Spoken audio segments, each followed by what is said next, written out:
Hello, we will be studying lesson 6 of our quarterly, and this lesson is entitled Lessons from the History of Israel. Our memory text is found in 1 Corinthians 10 verse 11, and it says, Now all these things happened unto them for ensamples, and they are written for our admonition, upon whom the ends of the world are come. And the key paragraph is found in the Review and Herald, February 4th, 1909, and it says, Today Satan is using the same devising to introduce the same evils, and his efforts are followed by the same results that in the days of Israel laid so many in their graves. So we see here that Israel made some mistakes during their journey from Egypt to Canaan, and God recorded those mistakes and the history of the consequences so that we can learn from them and avoid making the same mistakes as they did, but unfortunately, many are doing exactly what they did. Sunday's lesson is entitled Lusting After Evil Things. After what evil things did the Israelites lust? 1 Corinthians 10 verse 6 says, Now these things were our examples, to the intent we should not lust after evil things, as they also lusted. When God led the children of Israel out of Egypt, it was his purpose to establish them in the land of Canaan a pure, happy, healthy people. He removed flesh food from them in a great measure. He had granted them flesh in answer to their clamors just before reaching Sinai, but it was furnished for only one day. God might have provided flesh as easily as manna, but a restriction was placed upon the people for their good. It was his purpose to supply them with food better suited to their wants than the feverish diet to which many of them had been accustomed in Egypt. The perverted appetite was to be brought into a more healthy state, that they might enjoy the food originally provided for man, the fruits of the earth which God gave to Adam and Eve in Eden. So when the Israelites were in Egypt, they didn't have a very good diet, and God wanted to take them away from that and bring them closer to the original diet, which was fruits that was in the Garden of Eden. So he removed flesh food from them because that's not what he intended originally for people to eat. But as we will see, they wanted flesh food really badly, and they complained until God gave it to them. And we are warned that we should not be the same. We should not be seeking to eat things that are not good for us. What was the quick result of intemperance?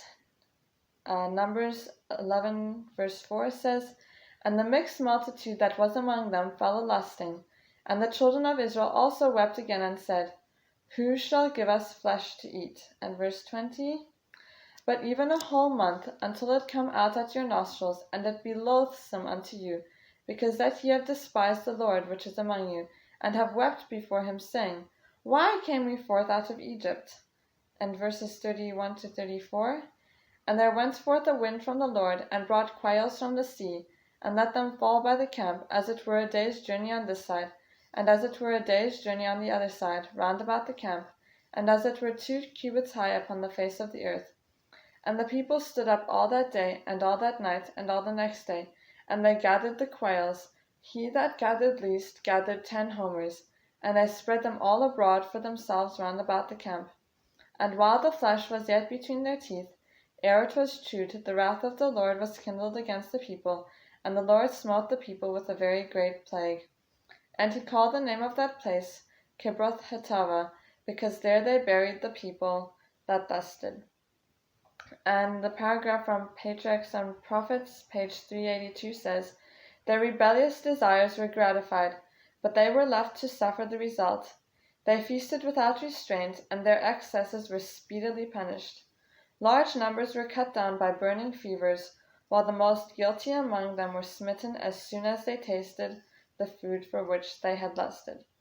So we see here that God was graciously providing manna for his people to eat, for the Israelites, but they, especially the mixed multitude, weren't happy with that. They weren't grateful. They wanted flesh to eat, and they were unhappy that they left Egypt because they didn't have the same food out there in the wilderness that they had in Egypt. And we see here that sometimes if we want something so badly, even if it's not good for us, if we're so determined to have it, God may give it to us and let us face the natural consequences as a result of that. And here we see that He gave them so many quails that it says that they stood up all the day and all that night and all the next day gathering quails. So that must have been about 36 hours that they were killing and gathering quails. That's a lot of quails. And when they had so much flesh to eat, not only did they eat food that wasn't healthy for them, but they also ate way too much of it. And God was upset with them because of that, because of their ingratitude, because of their murmuring. And it says that the most guilty were struck down immediately. Others got sick, so they faced the consequences for what they did. So may we learn from their example and not lust for foods that are not beneficial for us, but to be grateful for the food, the healthy food, and whatever food God has provided for us.